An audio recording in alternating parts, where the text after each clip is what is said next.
Empezamos con la clase número 4. Aquí tuve un pequeño problema con este el open board que se, se apagó, pero ya había escrito estas cosas y no se grabó el video. Entonces voy a resumir un poco. Eh, Habíamos visto que tanto el dominio como el rango eh, de una función son tan importantes como la función misma para especificar un mapeo. Entonces, lo último que habíamos revisado en la clase número 3, la clase anterior, era el ejemplo de la exponencial. Veíamos que si definíamos la exponencial de R en R, entonces un elemento en el rango, por ejemplo, -1, no tenía una imagen inversa si se definía la función con dominio en los reales, pero si extendíamos el dominio a los complejos, encontrábamos que -1 sí tenía imagen inversa y esa imagen inversa eran los múltiplos impares de pi. Ok, aquí lo que puse fue un segundo ejemplo con la función seno, viendo un poco cómo variaría si cambiáramos tanto el rango como el dominio. Entonces, si definimos la función f de r en r con la regla de correspondencia f de x igual a seno de x, que tiene gráfica esta que ya conocemos, el rango de esa función es de -1 a 1. Entonces, la imagen inversa, por ejemplo, de 0 son todos los números reales x, tales que, de hecho, déjenme ponerle aquí más específico para que son todos los x en R tales que la función se anula, es decir, tales que seno de x es igual a 0, y eso implica que x son múltiplos enteros de pi, como podemos ver aquí. Entonces la imagen inversa de 0 serían los múltiplos enteros de pi. Ahora, pero si definimos la función f ya no de R en R, sino de C en C, entonces utilizando la forma exponencial compleja de los números complejos, teníamos que e a la ix es coseno de x más y seno de x, creo que le llaman forma cis, y e a la menos ix igual a coseno de x menos y seno de x. Este menos viene por las propiedades de paridad de las funciones coseno y seno. Entonces la función seno no es par y saca entonces ese menos de aquí, y entonces podemos escribir la función seno de x donde x es un elemento en C, en este caso. Ahora lo podemos definir como haciendo la resta de estas dos aquí, me quedaría e a la ix menos e a la menos ix igual a coseno menos coseno se anula, y seno de x menos por menos es más, entonces me queda y seno de x más seno de x 2 y seno de x, y entonces seno de x es e a la ix menos e a la menos ix sobre 2i. Regularmente esto le ponen, en vez de la x se le pone z para especificar que estamos en C, pero bueno, da igual. ¿Qué es lo que quiero hacer notar? Dependiendo del dominio, digamos, es la misma X, pero aquí solamente toma valores reales y aquí complejos, pero le pueden poner Z si quieren. Entonces podemos ver aquí que la imagen directa de todo C me lo va a mandar a todo C.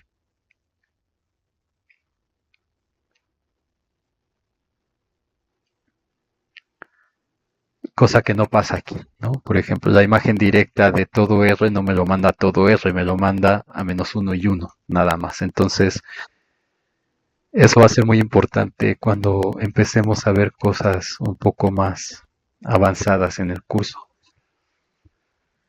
Ok, ahora,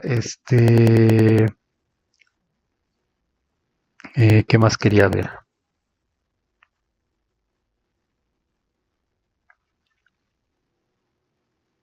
Bueno, claro, por supuesto, hay cosas que son funciones y cosas que no. Por ejemplo, si tenemos la función f que va de las parejas ordenadas x, y en R2 o en R cruz R, como lo vamos a manejar aquí, tal es que y es igual a x cuadrado, por ejemplo, donde x pertenece al intervalo cerrado 0, 1. Entonces, esta función la escribiríamos de forma que su dominio es el intervalo cerrado 0,1 a los reales, y está definida de manera que un elemento x lo manda a la función f de x igual a x al cuadrado, o lo que tenemos aquí, y igual a x cuadrado. Entonces, en este caso, el conjunto, eh, el supply que le llaman en inglés, en español sería como el conjunto, no me acuerdo de la palabra, pero digamos, este, el proveedor, digamos, el conjunto proveedor sería todo R en este caso, y el conjunto objetivo sería también todo R. Sin embargo, de este conjunto que nos está dando, de este conjunto que nos da todos los números, el dominio vive ahí dentro. Entonces, el dominio de la función en este caso sería el intervalo cerrado 0, 1, como lo tenemos aquí, especificado con la función dada en esta forma de mapeo. Y el rango, o la imagen, sería, pues, si empezamos a hacer, si hacemos por ejemplo la gráfica de 0 a 1 de esta función, que es una parábola, vemos que la imagen es de 0 a 1 también, o el rango de 0 a 1. Y en este caso, esto es una función perfectamente cumpliendo con la definición que vimos. Ahora, no sé, hay cosas, por ejemplo, una circunferencia, vamos a llamarle función g, que es el conjunto de parejas ordenadas x, y que van de r cruz r, tales que x cuadrada más y cuadrada es igual a 1, que es la circunferencia unitaria. Entonces, no sé, digamos algo así. Entonces, gráficamente podemos ver que no cumple la definición de función. De hecho, para entrar a la licenciatura, seguramente les pusieron algunas gráficas en el examen y tenían que ver si era función o no, y usaban la prueba de la recta vertical, que ya sabemos el origen que tiene a partir de la definición que vimos anteriormente de función. Entonces, esta no es una función. No es una función porque, por definición, ya sé que todo esto lo saben, pero lo vieron en cálculo 1, en álgebra superior, y eso ya tiene bastante tiempo. Entonces, ¿cómo comprobamos que no es una función por definición? Entonces, si x, y pertenece a g, entonces también pertenece x menos y, evidentemente. Entonces, si sustituimos aquí, o sea, x, y cumple que x cuadrada más y cuadrada es igual a 1. Ahora, si sustituimos y por menos y, tenemos x cuadrada más menos y al cuadrado igual a 1, que es x cuadrada más y cuadrada igual a 1. Y esto es porque esa y está en los reales. Evidentemente, si esa y fuera compleja, esto podría ya no ser cierto. Evidentemente, si tuviéramos un complejo puro, por ejemplo. Pero en este caso real, sí. Y vemos que y es distinto de menos y para toda y distinta de 0. Entonces, ¿qué es lo que se está cumpliendo aquí? Que si tenemos dos elementos x, y1, x, y2 que pertenecen a la función que en este caso es g, entonces se tendría que tener que y1 es igual a y2, pero hemos encontrado que y1 que es y es distinto de y2 que es menos y. Y ambos elementos están ahí. Ok. Entonces, no es función por ese motivo. ¿Qué es lo de la recta vertical? Digamos, a un mismo valor de x le corresponde un y un menos y, o sea, dos valores distintos, que es esto de la recta vertical. Ahora, pero también aprendieron que eso se podía hacer función. Entonces, ¿qué es lo que hacían? Pues simplemente cortar, por ejemplo, la circunferencia y tomar la parte de arriba, o sí, tomar la parte de arriba, exactamente, que era cuando se hacía el despeje aquí, que nos quedaba y igual a más menos raíz de 1 menos x cuadrada. Y la parte positiva pues es la parte arriba del eje x, y la parte negativa es la que está por debajo. Entonces, si tomamos la función f, que sea el conjunto de x, y en R cruz R, tales que este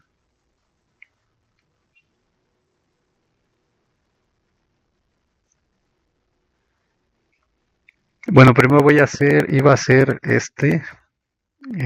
pero eso, si quieren lo pueden intentar. Voy a mostrar que esta función f es función, entonces mejor déjenme poner así. Sí, porque lo que quería ver es que un ejemplo de algo que no era función como este, y algo que sí es función, que es esta de aquí, pero no lo demostré. Entonces ahora demostremos que eh, f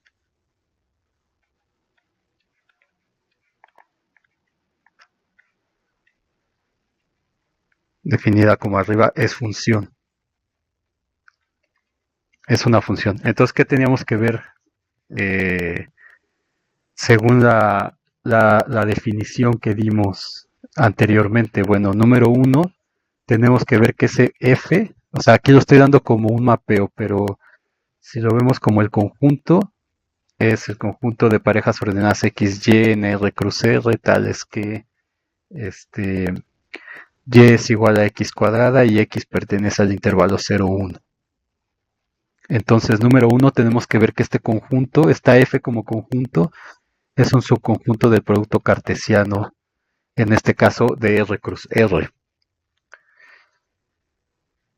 Entonces, y que es distinto del vacío. Entonces, para ver esto, vamos a dar un elemento x, y1 en ese conjunto f. Entonces, como está en este conjunto f, eso quiere decir que cumple con esta regla de correspondencia. Este elemento x, y1 es tal que y1 es igual a x cuadrada. Entonces, y1 es igual a x. Si quieren, pónganle 1 también, x1, y1. Entonces, es igual a x1 al cuadrado. Entonces, ¿qué significa eso? Como y1 es igual a x1 al cuadrado, eso significa que x1, y1, que es x1 al cuadrado, pertenece a R cruz R. Pues por lo tanto hemos encontrado un elemento aquí que es un elemento del producto cartesiano, por lo tanto se cumple que f está contenido en R cruz R. Ahora, para ver que no es vacío, pues basta dar un elemento que esté aquí, por ejemplo, el 0,0. El 0,0 pertenece a f. Entonces, por lo tanto, porque 0 es igual a 0 al cuadrado, que es igual a 0, de las propiedades de campo que demostraron en cálculo 1, que ya todo eso se toma por cierto, y entonces por lo tanto ese conjunto f efectivamente es no vacío. Entonces siempre hay que comprobar cada una de las condiciones que tenemos en nuestra definición que dimos aquí. Por supuesto hay diferentes definiciones, todas son equivalentes, entonces pueden usar la que más les guste, pero nosotros acá usamos esta porque es la que vimos en cálculo. Ahora, ¿qué tendremos que ver? Paso número 2. Si no se acuerdan bien de la definición, eso está en el video anterior o en hace dos videos, no me acuerdo, pero está ahí. Entonces tenemos que demostrar que para todo x que esté en el dominio de f, que en este caso es el intervalo 0, 1, existe un y en R en el codominio, o sí, en el codominio existe una y en R tal que,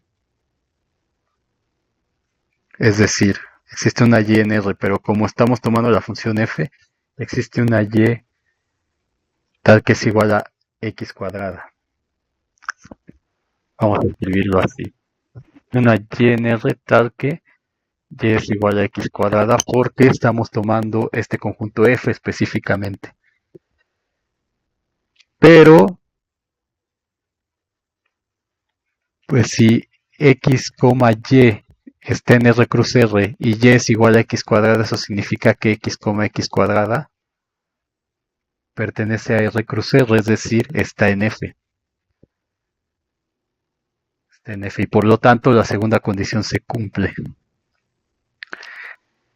Y la condición número 3,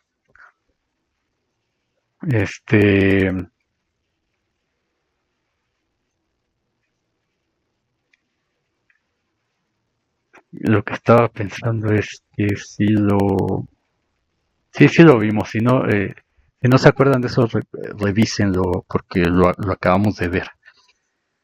La condición número 3 lo que nos dice es que dados dos elementos, ahora sí, x, y1 y un x, y2 que están en f, en este conjunto, es decir, como están en f, ¿qué significa? Que y1 es igual a x cuadrada y y2 es igual a x2 al cuadrado, pero por las propiedades de los números reales, bueno, de la igualdad, en este caso que es una relación de equivalencia, por la propiedad reflexiva, si este es igual a este y este es igual a este es igual a este. Entonces y1 es igual a y2 y por lo tanto se cumple la tercera condición de ser función. Entonces, por lo tanto, f es una función. Entonces, de esa manera podemos comprobar si algo es una función o no. Por supuesto, a este nivel, si es claro que algo es una función, pues no va a ser necesario estarlo demostrando, pero hay veces que no es tan claro, digamos, y se tiene que cerciorar uno de que efectivamente así es. Ahora, por definición, no todos los elementos en el conjunto Y o el conjunto objetivo que le hemos llamado el, el target, eh, tienen que aparecer como valores de la función, evidentemente. Eso no siempre es cierto, porque si este es el conjunto Y, en el caso de esta parábola, por ejemplo, entonces este Y es todo R, pero no todos sus elementos aparecen como el rango, solamente los elementos que están en el intervalo 0, 1 están ahí. Entonces, cuando eso pasa, estamos hablando de que la función no es sobreyectiva. O sea, si sucede que ese conjunto objetivo o, ¿cómo le llaman regularmente? Bueno, que ese conjunto objetivo es igual a la imagen de f, entonces la función va a ser sobreyectiva.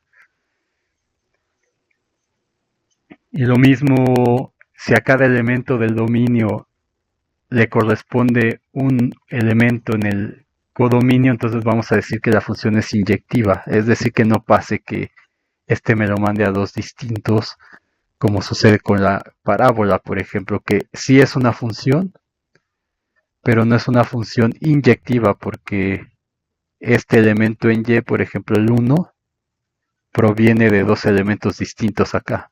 Perdón, aquí lo pinté mal justamente.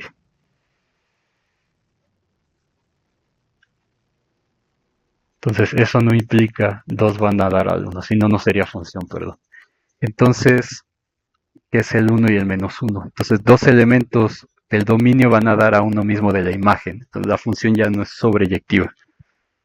Entonces, nada más para recordar, vamos a dar esa definición que creo que era la número 6, si no recuerdo mal. Entonces, si un mapeo eh,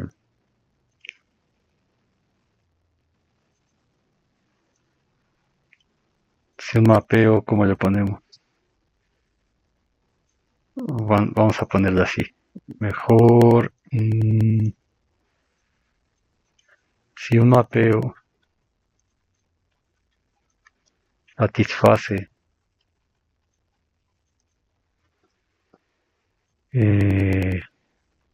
cierta condición, entonces se le da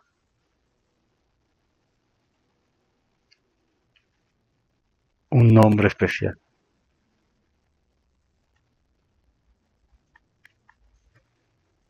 Entonces, número 1, si tenemos f que va de x a y, vamos a decir que es inyectivo o 1 a 1. Si x es distinto a x', entonces f de x es distinto de f de x'. O lo que es lo mismo, que si tenemos que x1, y, x2, y pertenecen a ese mapeo, entonces x1 es igual a x2. Y número 2, el mapeo f de x a y le vamos a llamar sobreyectivo o suprayectivo.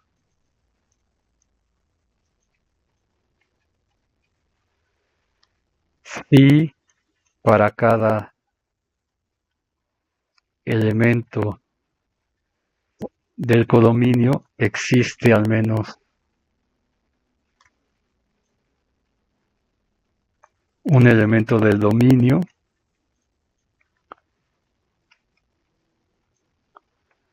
un x en x, tal que f de x es igual a y.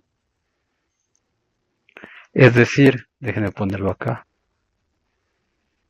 Es decir, si x, y son distintos del vacío y f es una función que va del dominio de x a y, es sobreyectiva en y, si solo si para cada y en y existe x en d tal que x, y pertenece a f. ¿Ok? Que también es algo que ya sabía. Entonces, como una observación, vamos a poner aquí que por definición, por la definición que dimos, por definición siempre vamos a tener que el mapeo f que va de D al rango de f siempre va a ser sobre.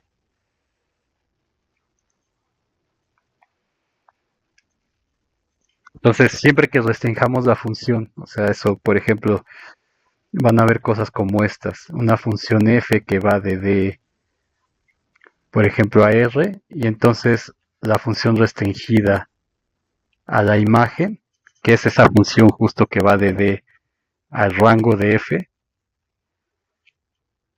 esa función siempre va a ser sobreyectiva, porque cumple con la definición de acá.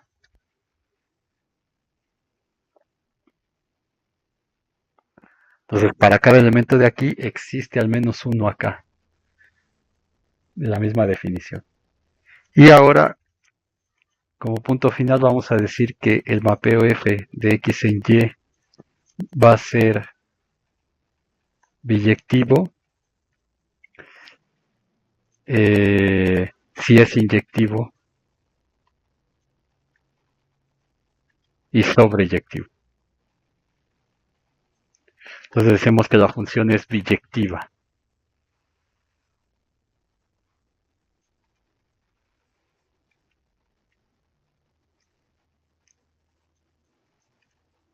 La función es biyectiva.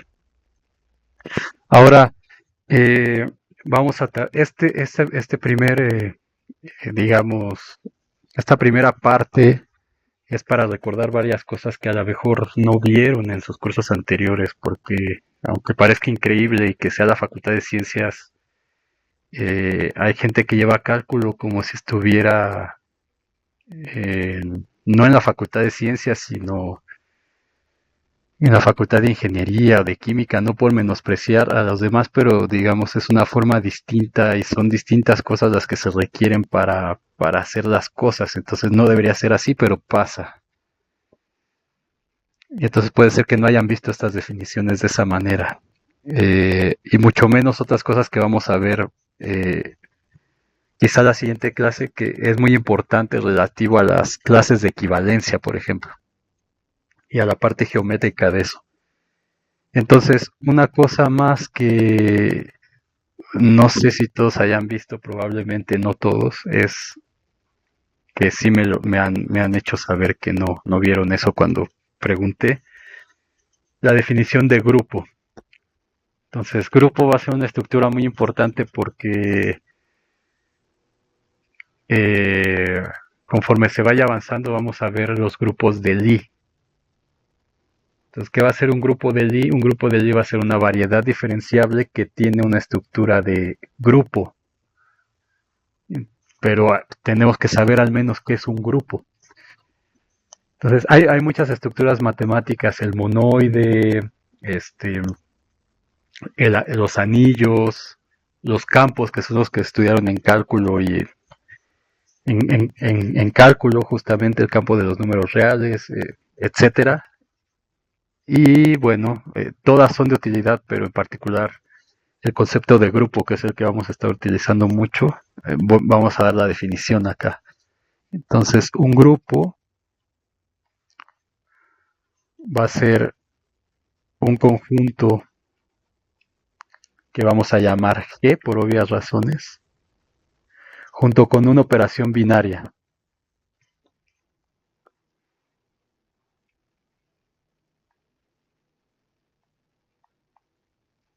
Una operación binaria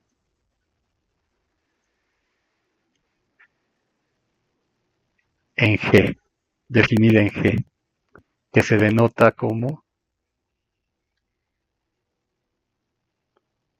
vamos a denotar con un puntito, a veces lo hacen con una bolita, no confundir con este que es el producto, digamos, se pone así pensando en el producto, pero esa cosa puede ser, por ejemplo, la suma o la composición de funciones, etcétera, dependiendo qué grupo tengamos.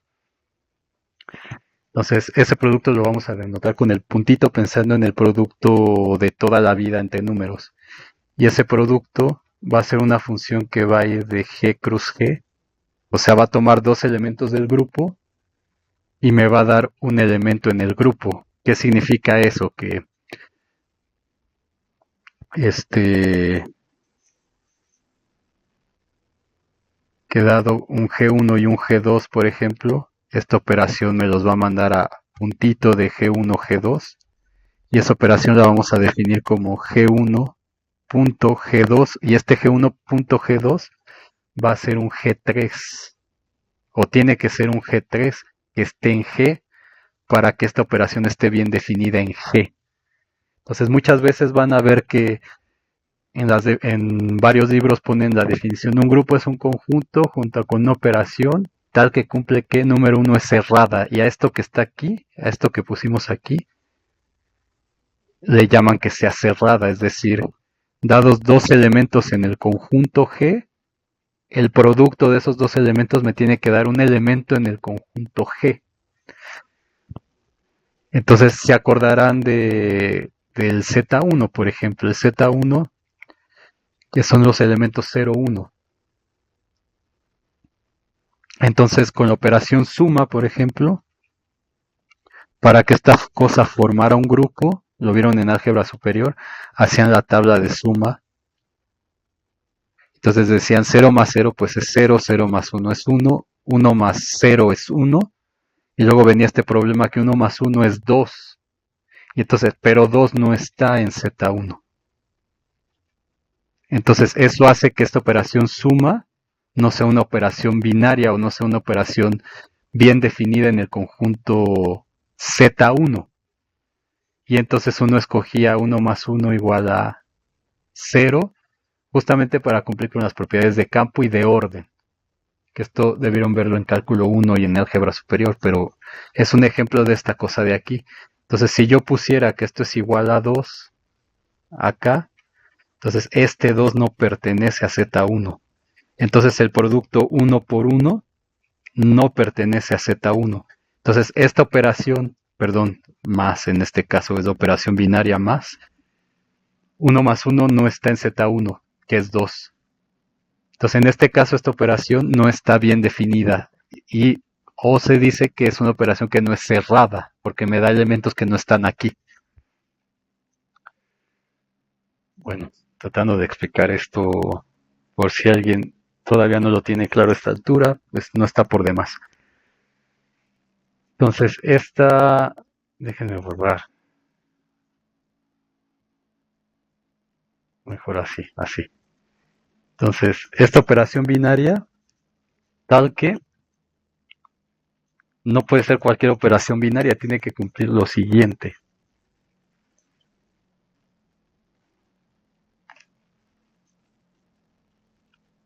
Que son los axiomas de grupo.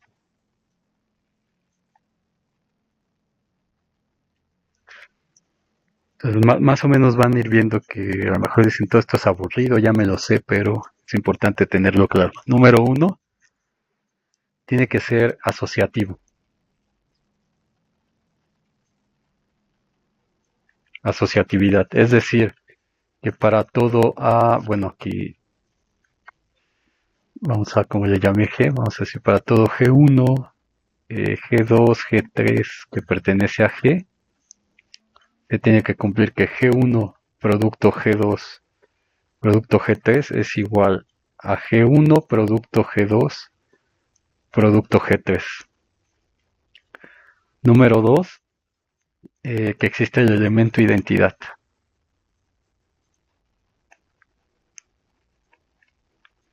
El elemento identidad, es decir, que exista, y este lo vamos a llamar E, en G, tal que para todo G en G se cumpla que E por A sea igual a A por E, y esto sea igual, perdón, estoy pensando en E por G sea igual a G por E, y esto sea igual a G. Y este E es la identidad. Es la identidad del grupo, así se le llama. O es el elemento identidad del grupo. Entonces es muy importante que cumpla con estas dos porque un grupo no necesariamente es conmutativo. Entonces van a haber cosas que no son conmutativas, por ejemplo las matrices. Las matrices con el producto matricial no son conmutativas como ya aprendieron. Entonces para que sea un grupo esa cosa tiene que cumplirse que la identidad no es un grupo conmutativo, ya no me acuerdo que dije, el grupo de las matrices no es conmutativo, entonces tiene que cumplirse que la identidad por una matriz sea igual a esa matriz por la identidad y eso tiene que ser igual a la matriz. Entonces hay grupos que no cumplen, bueno, no grupos, hay conjuntos que no cumplen con esta condición. Y entonces no lo podemos llamar grupo. Es muy importante corroborar ambas. Si el grupo es conmutativo, como voy a escribir ahora, entonces va a tener un nombre especial y entonces ya no tengo que checar ambos productos de los dos lados. Ok. Y también aquí muchas veces le ponen Creo que ya había dicho un circulito, a veces un triangulito, cosas así, pero es la misma cuestión. Número 3, la existencia del elemento inverso.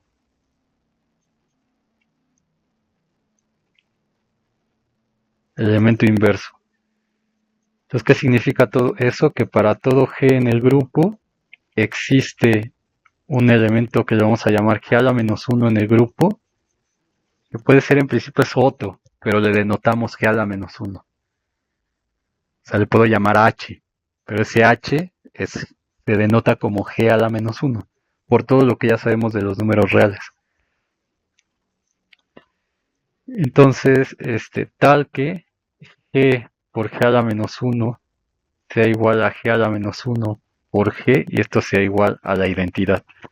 Aquí digo por pensando en que es el producto, digamos, pero teniendo en mente que no necesariamente es un producto, puede ser la suma o cualquier otra operación binaria que definamos en nuestro conjunto. Entonces lo mismo que acá, se tiene que comprobar ambos productos si el conjunto no es conmutativo, si no he checado que es conmutativo. Entonces tengo que checar ambas cosas. Ahora, como demostraron en cálculo y en álgebra, cumpliéndose estas tres propiedades, es inmediato demostrar que el elemento G a la menos 1 es único, lo mismo que la identidad. Son consecuencia de los axiomas. Entonces, vamos a ponerle aquí que para cada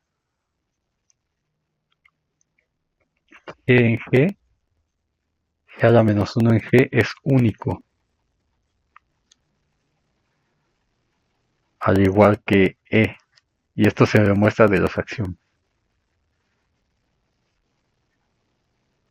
Bueno, eso ya no lo voy a poner, ya lo dije. Y es llamado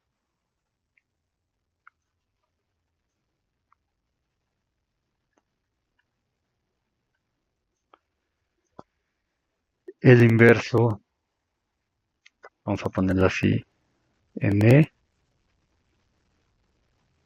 y G a la menos 1 se llama el inverso de G.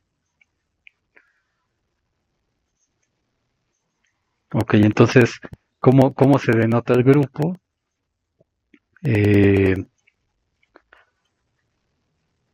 Le podemos poner ejemplos de grupo. Por ejemplo, R, los reales con la suma son un grupo. Bueno, ahorita vamos a eso. Entonces, si cumple con estas tres condiciones, además, o sea, tengo un conjunto G. En ese conjunto G puedo definir una operación binaria. ¿Qué significa que es una operación binaria? Pues que si tomo dos elementos de ese conjunto y los opero con esa operación, el resultado me va a dar otro elemento en el grupo. Entonces, si tengo esa operación y veo que es asociativo, que existe el elemento identidad y que existe el inverso, entonces ese conjunto G va a ser un grupo. Si además cumple con para todo G1, G2 y G1 por G2 es igual a G2 por G1,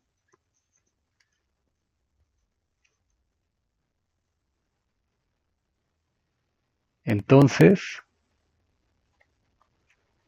G con ese producto es un grupo abeliano.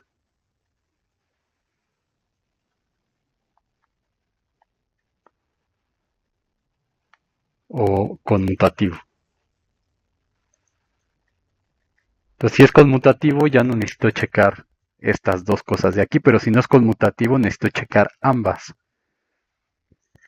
Entonces, si tienen curiosidad, traten de investigar conjuntos donde se cumpla, por ejemplo, que no son conmutativos, conjuntos no conmutativos que cumplen esta condición, pero no cumplen la otra, por ejemplo. Hay. Entonces, ejemplos que ya conocen ustedes. Ejemplos de grupos, pues los reales con la suma, por ejemplo, o los reales con el producto, Y de hecho demostraron que estos dos, o sea, los reales con la suma y el producto forman un campo.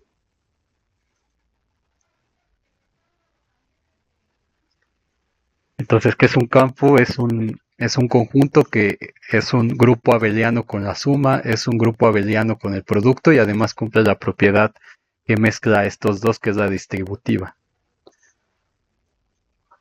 Ok, entonces vamos a dar otros ejemplos un poco no tan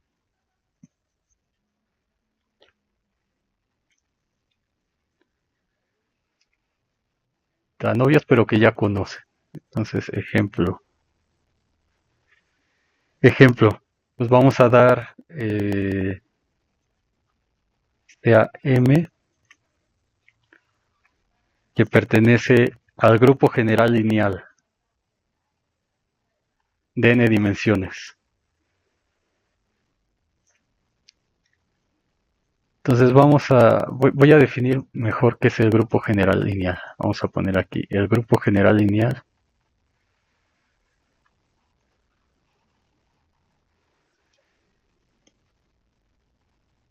es GL, bueno, no sé por qué hago así la L, GL de n dimensiones. Bueno, el grupo general lineal, déjenme ponerlo mejor así, el grupo general lineal eh, es el conjunto GLNR, que es igual a las matrices de n por n, tales que el determinante es distinto de cero.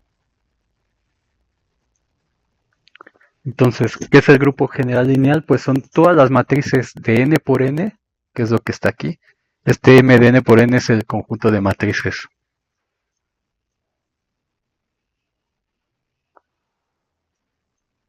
De hecho, tendría que ponerlo así, nada más que aquí para no. Aquí ya no lo pongo porque estoy especificando acá, pero bueno, realmente debería de ponerlo.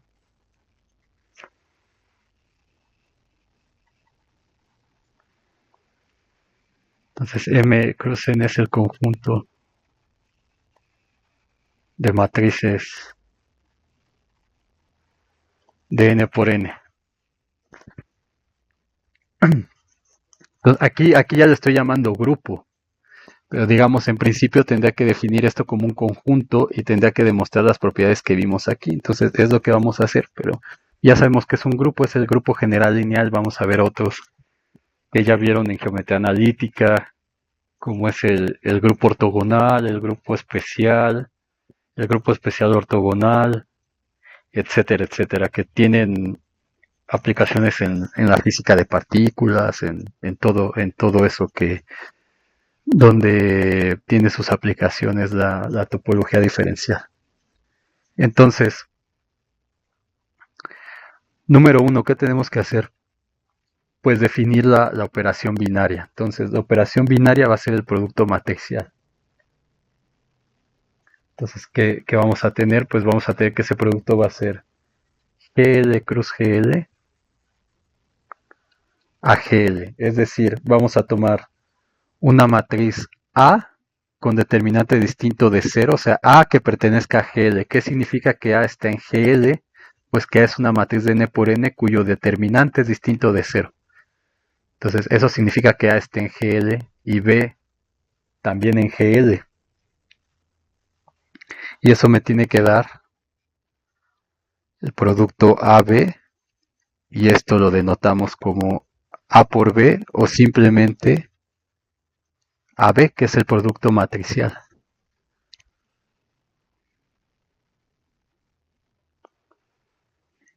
El producto de matrices. Entonces ya sabemos cómo multiplicar matrices. Entonces en este caso no voy a hacerlo en general para no perder este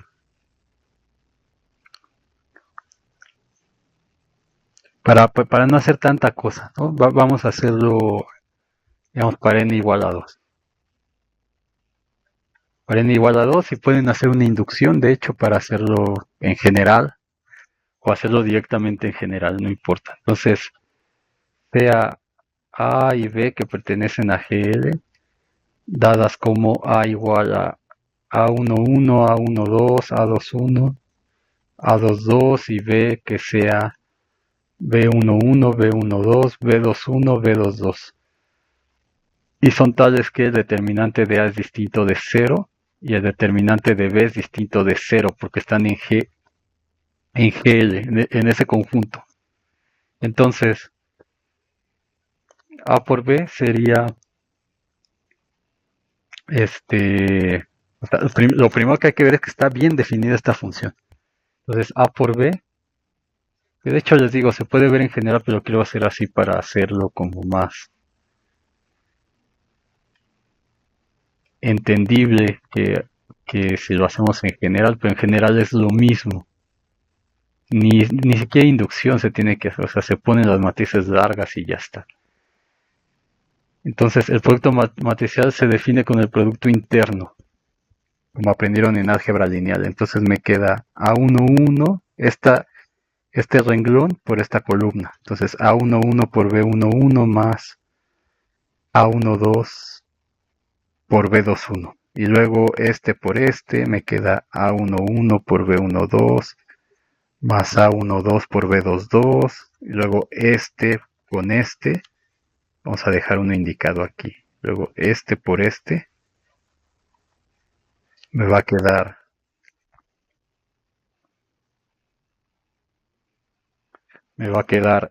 A21 con B11 más A22 con B21.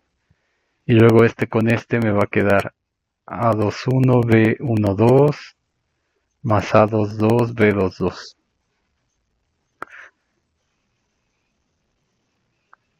¿De acuerdo? Ahora el determinante de AB, demostraron en álgebra lineal que es, o sea, de hecho ni tendría que hacer esto, pero todos estos, digamos, es para ver, o sea, esto justifica que como cada uno de estos es un número real porque estoy en GL2R en este caso, entonces cada uno de estos, o sea, los A y J y los B y J están en R. Entonces esos productos por las propiedades de campo de R también están en R. Entonces todos estos de aquí están en R. Están en R. Entonces, ¿qué significa eso? Que esta es una matriz. Una matriz 2 por 2 otra vez. Y ahora lo único que hay que ver es que el determinante de esta matriz es distinto de 0, pero ya probaron en álgebra lineal que el determinante de A por B es el determinante de A por el determinante de B. Determinante de A es distinto de 0, determinante de B también es distinto de 0, entonces esto es distinto de 0. Pues por lo tanto, si extendiéndolo a n, y A, B son matrices en este conjunto, entonces el producto también es un elemento del grupo general lineal. Entonces, esta parte de aquí, siempre hay que ver qué es la que le llaman cerradura, que aquí no definimos así, pero hay que ver que esté bien definido el producto que estamos dando. Entonces, en este caso lo está. Y entonces ya se puede comprobar que cumple con la definición, con la propiedad 1 es asociativo, y eso se ve claro que va a ser asociativo por la propiedad de los números reales. Eso ya no lo voy a hacer yo aquí. Pues por las propiedades de los números reales, por ejemplo aquí mismo si tengo a B, todo esto lo puedo intercambiar, por ejemplo. Puedo multiplicar por una matriz C y entonces voy a tener esto por un C11 y esto por un C22, etcétera. Bueno, esto un C1 más todo esto por un C22, etcétera, pero todo eso van a estar en R. Entonces, la asociatividad aquí va a ser consecuencia de las propiedades en los reales. Lo mismo con la inversa, etcétera. Entonces, es consecuencia de que R es un grupo que GLNR es un grupo. Y ese grupo especial se le llama el grupo general lineal. Entonces vamos a ir viendo grupos importantes poco a poco. Y después van a demostrar en su tarea que este GLNR en realidad es una variedad diferenciable también. Entonces, algo tan abstracto como este grupo de matrices es una variedad diferenciable. Ok, entonces es consecuencia de los axiomas de grupo de los reales. Por lo tanto, es un grupo.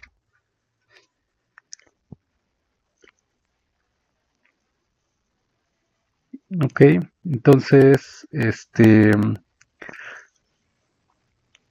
por ejemplo, si tenemos una matriz M de este grupo, o sea, este M que pertenece al grupo GL, vamos a decir que en el caso de dos dimensiones. Entonces podemos definir una función M que vaya de Rn, bueno, en este caso de R2, voy a ponerlo así, de Rn en Rn. Y luego tomamos el caso especial de n igual a 2. Entonces, ¿qué significa? Que un vector en n dimensiones lo va a mandar a m por x. Y este m por x va a ser un y que va a estar en Rn.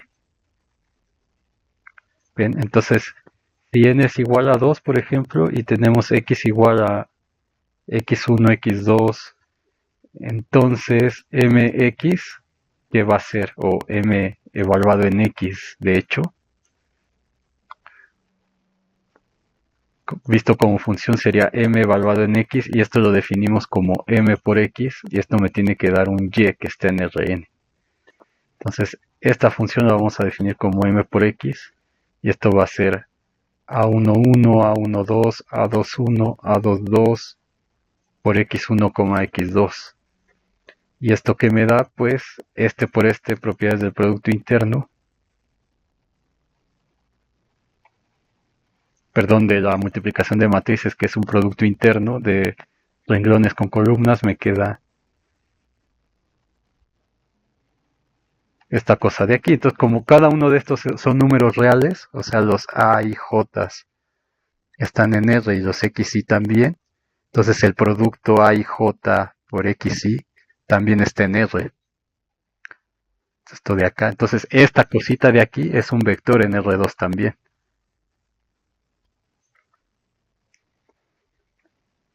Pertenece a R2.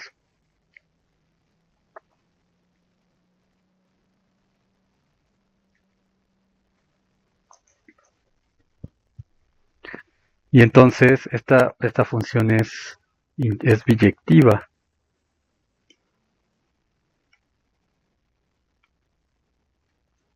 Porque el determinante de m es distinto de 0.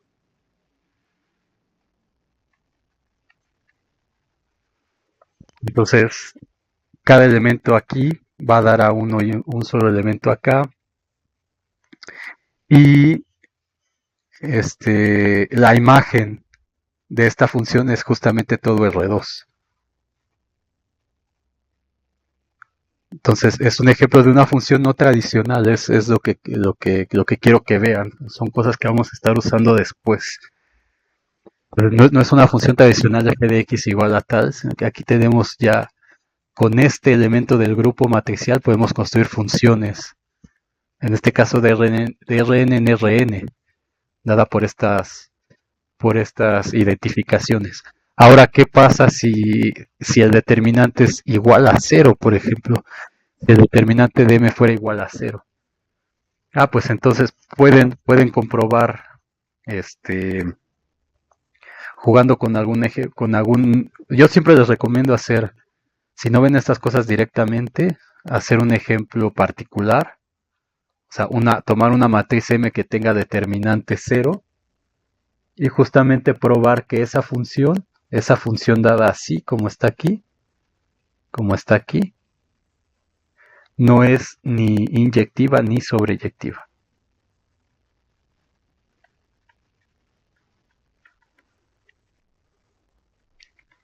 Por supuesto, para hacer esto de manera totalmente formal, habría que probar que, pero eso ya se los dejo a ustedes, porque no podemos hacer todo aquí, que esta función dada así, o sea, que esta cosa dada así es una función, con la definición.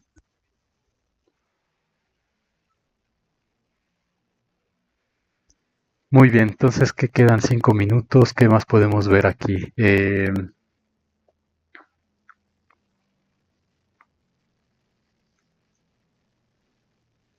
Mm,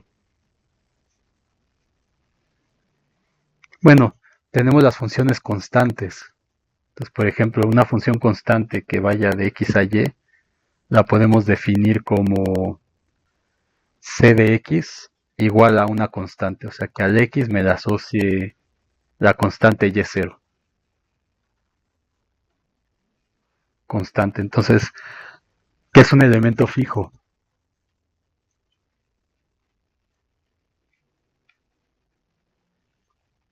Es un elemento fijo en y para un elemento arbitrario x.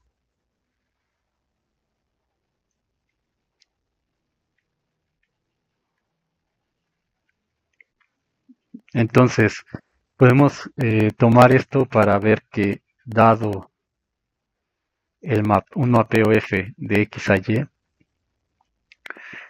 podemos pensar en su restricción a un subconjunto de x. Esa restricción se denota como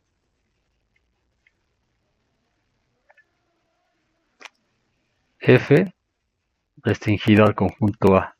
Y esa va a ser una función que va de A al mismo Y.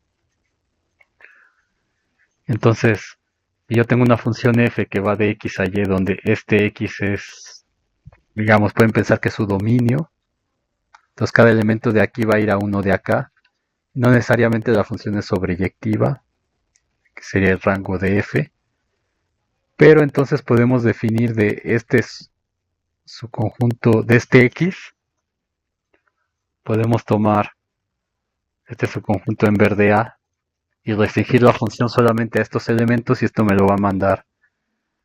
Puede ser que a todo o puede ser que a un subconjunto de la imagen de F, pero va a estar contenido en todo Y, al final de cuentas.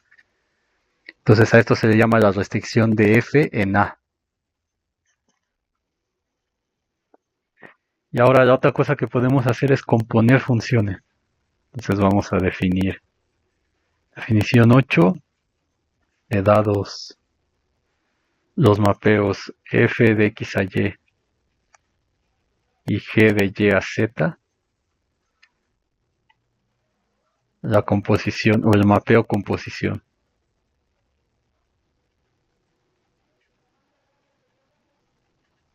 El mapeo composición de f y g es el mapeo f compuesto con g, que va de x a z, tal que, o más bien definido como,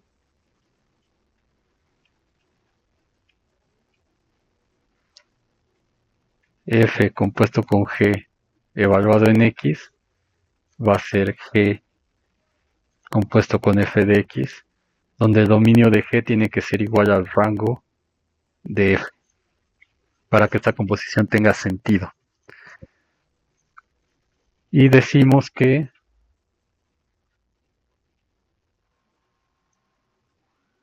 los conjuntos x y y son equivalentes.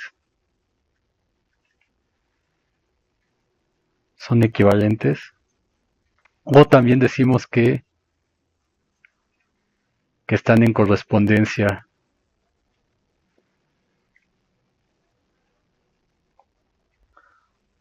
uno a uno, lo mismo, o sea, decimos que son equivalentes o están en correspondencia uno a uno. Eso lo vamos a denotar como x con esta viborita. X es equivalente a y, y solo si, como aprendieron también en cálculo 1, existe una función biyectiva x Una función biyectiva f que va de x a y. Esto quiere decir que sea biyectiva.